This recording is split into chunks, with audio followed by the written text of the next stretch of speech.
Olá, bom dia, boa tarde, boa noite. Estamos aqui mais uma vez com mais um Comentários de Quinta. Dessa vez a gente vai fugir um pouco ali a regra de só trazermos decisões do STJ e vamos trazer uma decisão do nosso Supremo Tribunal Federal. Uma decisão agora de 6 de fevereiro desse ano, 2024, de relatoria do ministro Ricardo Lewandowski, um julgamento que veio da segunda turma, mas que teve como redator do acórdão, nos termos do regimento do STF, o ministro Gilmar Mendes. Se a gente for fazer aqui uma anamnese aqui do julgamento, a gente vai perceber que foi um julgamento bastante longo. O próprio acórdão, ele tem, envolvendo ali os votos vista, 83 páginas. E aí, na turma, houve pronunciamento do ministro André Mendonça, ministro Edson Fachin, até que se chegou aqui à conclusão pelo indeferimento do que foi pedido no agravo regimental, no habeas corpus número 222.141. Agravo regimental no HC número 222.141 do Paraná, que teve como agravante o Ministério Público Federal e Estadual do Paraná, e como agravado Raquel Amaral Cardoso. O advogado foi Daniel Gerber, e outro, também Igor Nasser Salah Salman. O que acontece aqui? Essa discussão, ela orbita em torno da aplicação do Marco Civil da Internet, a Lei 12.965/2014. Por quê? Porque, em que pese ter havido autorização legal para a extração de informações armazenadas na internet, né, informações pessoais que estavam presentes na internet, não houve, no caso aqui, aparentemente, autorização legal para a preservação dos dados. Então, esses dados eles foram congelados de ofício pelo Ministério Público, talvez subentendendo que a autorização para a obtenção dos dados justificaria a autorização para a preservação dos dados, porém, extrair e preservar, sobretudo para anos depois, né, você manter aqueles dados ainda congelados, são coisas diferentes, pelo menos assim entendeu aqui o tribunal, e após uma longa discussão, uma longa e interessante discussão procedimental, entendeu-se por não haver razão para o pleito dos Ministérios Públicos Federal e Estadual. Olá, pessoal. Bom dia, boa tarde, boa noite. Mais uma vez, bem-vindos ao nosso Comentários de Quinta. O caso hoje é bastante polêmico e não à toa tem 83 páginas essa decisão do agravo, né, em habeas corpus. Então, foi por maioria que a segunda turma do STF decidiu, porque é bem polêmico e trata sobre direito à privacidade. Direito à privacidade digital. Né? Mais ainda porque a gente está vivendo num mundo, né, que praticamente a gente não tem privacidade em relação às big techs. Tá até uma discussão lá no Parlamento Brasileiro, uma discussão no próprio Supremo em relação a questões relacionadas a direito à privacidade mesmo, a como é que a gente vai ter a nossa privacidade com todos nossos dados assim rolando pela internet. Né? Então, essa decisão aqui tem a ver com isso, tem a ver com o direito à privacidade. E os ministros do STF, eles decidiram que, nesse caso específico aqui, né, no caso concreto que eu vou dizer daqui a pouco, foi ferida esse direito à privacidade, foi ferido e foi feito habeas corpus, né? E o indivíduo ele foi solto. Mas vamos falar do caso concreto. O caso concreto é mais ou menos o seguinte, né? Resumindo aqui, até porque grande a decisão. Mas o GAECO, né, lá do Paraná, junto, o MPF e MP estadual do Paraná, eles requereram o histórico de pesquisa de todo o conteúdo de e-mail, iMessages, fotos, contratos e histórico de localização relativo a mais de 5 anos do paciente. Então, vejam, ele requereu para a rede social. Ele requereu para as big techs, vamos dizer assim. E elas forneceram. Isso com autorização? Isso sem autorização do juiz. O requerimento foi sem autorização do juiz. Aí onde está o ponto. O ponto da linha tênue é você armazenar isso, né, congelar isso daí. Ele está ferindo o direito à privacidade ou não? né? E aí é onde entra o ponto. Ele requereu tudo isso por mais de 5 anos. O argumento dos MPs, né, era de que, nesse caso, seria somente a disponibilização dos dados, né, sem nenhuma comunicação privada, né, sem nenhuma comunicação privada ou nada relacionado à privacidade. Porém, né, segundo a defesa e segundo a decisão por maioria do STF, você ter acesso a todo esse conteúdo de pesquisa que o indivíduo fez nos últimos 5 anos, né? Conteúdo do e-mail, vejam, não foi para quem foi enviado o e-mail ou para quem foi enviada o histórico de... Não, foi o conteúdo de foto, conteúdo de contrato, conteúdo do e-mail, conteúdo do histórico de pesquisa.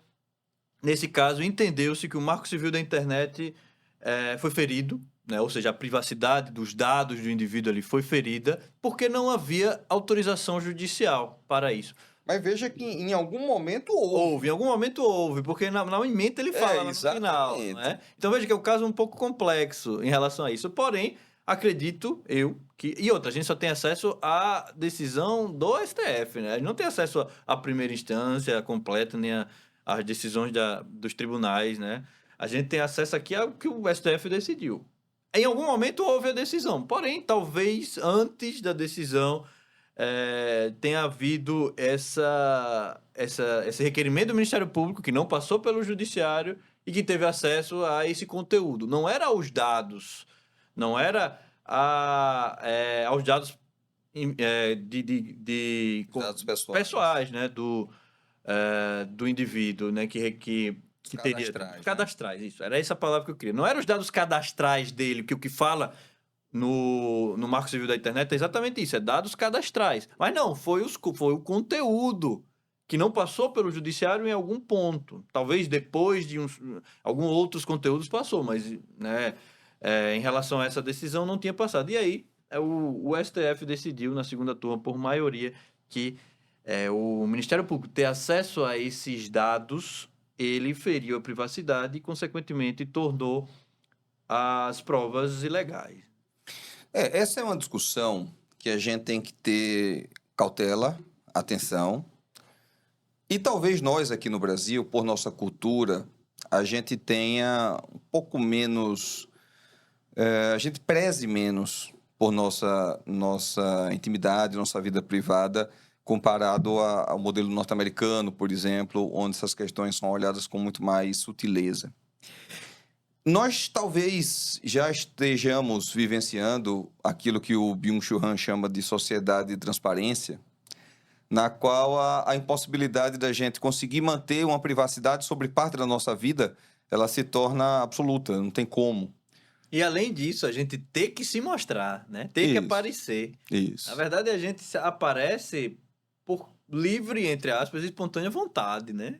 A gente, além da gente não ter a privacidade, porque a rede social está aqui, todo mundo está com a tela, uma câmera que pode filmar, pode tirar foto. Além disso, a gente quer se mostrar para aparecer, para ganhar seguidor, para ganhar curtida, para ganhar até dinheiro, né? Tem gente que ganha dinheiro com isso. Então, além de não ter essa privacidade porque os outros podem nos tirar, a gente mesmo quer tirar a nossa privacidade. A gente aqui mesmo, a gente está aqui se mostrando no vulgo, no nordestinês, mas veja que a gente tem limites ainda.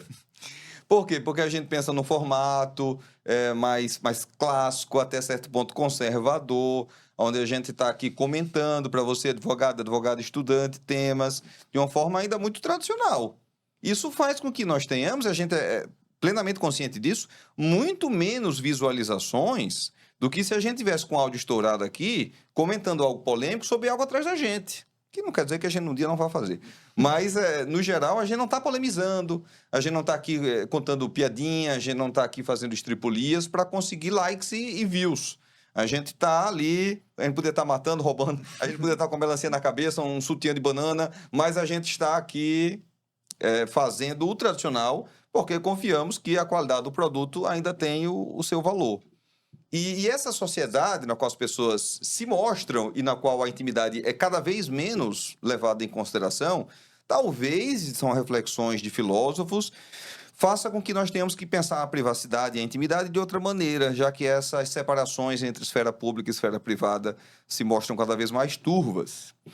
E no caso aqui, veja, eu convido você que está escutando a gente a puxar pela memória.